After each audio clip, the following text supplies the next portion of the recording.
नमस्कार, मैं हूं आपके साथ अनुष्का राय और आप देख रहे हैं रिपब्लिक नेशन न्यूज। आइए अब बढ़ते हैं आज के बुलेटिन की ओर।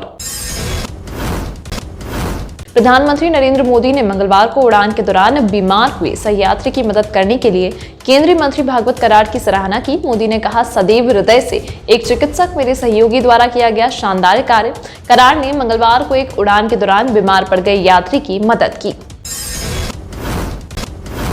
भारतीय रिजर्व बैंक आरबीआई के गवर्नर शक्तिकांत दास ने कहा कि ऐसे कई संकेतक हैं जो बताते हैं कि आर्थिक सुधार अब जोर पकड़ रहा है, लेकिन विकास को टिकाऊ बनाने और अपनी क्षमता तक पहुंचने के लिए निजी पूंजी में निवेश को फिर से शुरू करना होगा। SBI banking and economics conclave 2021 में बोलते हुए आरबीआई गवर्नर ने कहा कि अगर निजी पूंजी निवेश फिर से शुरू होता है तो भारत में महामारी के बाद के परिदृश्य में काफी तेज गति से बढ़ने की क्षमता है। फ्रांस के राष्ट्रपति इमैनुअल मैक्रों ने अपने देश के राष्ट्रीय ध्वज में बदलाव किए हैं। उन्होंने झंडे के रंग में बदलाव करते हुए अब गहरे नीला कर दिया है, जो पूर्व की फ्रांसीसी क्रांति का प्रतीक है। लगभग एक साल पहले आधिकारिक रूप से लागू हुए इस परिवर्तित झंडे पर अभी तक किसी का ध्यान नहीं गया। एक अधिकारी ने समाचार एजेंसी एएफपी को बताया कि मैक्रो 2018 की शुरुआत से ही अपने भाषणों की पृष्ठभूमि के रूप में बदले हुए झंडे का इस्तेमाल कर रहे हैं। पंजाब के चरणजीत सिंह चन्नी सरकार लगातार जनता के हित में फैसले ले रही है। आपको बता दें कि चरणजीत सिंह चन्नी सरकार ने छात्रों के बेहतर भविष्य के लिए एक करियर पोर्टल की शुरुआत की है। स्कूल और उच्च शिक्षा मंत्री परगट सिंह ने सोमवार को स्कूल और कॉलेज के छात्रों को पेशेवर मार्गदर्शन प्रदान करने के उद्देश्य से करियर पोर्टल का लॉन्च किया है। सरकार संसद में क्रिप्टो करेंसी पर विधेयक ला सकती है। हालांकि इसके इस्तेमाल को लेकर विभिन्न प्रकार की आशंका भी जताई गई है। निवेशकों को भ्रामक दावों के साथ आकर्षित करने और आतंक के वित्तपोषण के लिए किए जाने की आशंका है।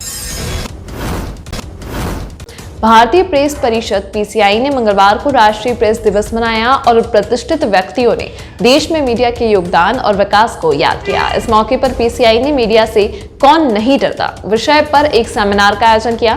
संगोष्ठी को संबोधित करते हुए तमिल की पत्रिका तुगलक के संपादक स्वामीनाथन गुरुमूर्ति ने मीडिया में स्वतंत्रता के पहले से लेकर आज तक आए बदलावों की चर्चा की।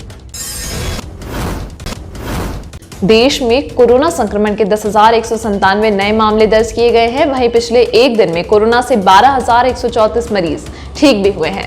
राहत की बात यह है कि देश में कोरोना के एक्टिव मरीजों का आंकड़ा हर दिन रिकॉर्ड स्तर पर नीचे आ रहा है और अब यह पिछले 527 दिनों के निचले स्तर पर है। कोरोना की वजह से एक दिन में 301 मरीजों की जान भी गई है।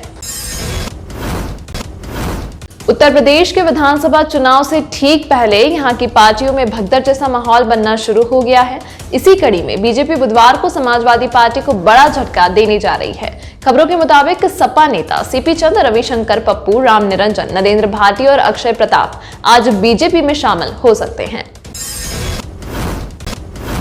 मंगलवार रात को वायु गुणवत्ता प्रबंधन आयोग CAQM ने दिल्ली और आसपास के क्षेत्रों में वायु प्रदूषण संकट से निपटने के लिए दिल्ली, हरियाणा, राजस्थान और उत्तर प्रदेश की सरकारों को कई निर्देश जारी किए। यह फैसला मंगलवार को दिल्ली NCR में प्रदूषण संकट पर हुई एक आपात बैठक के बाद लिया गया है।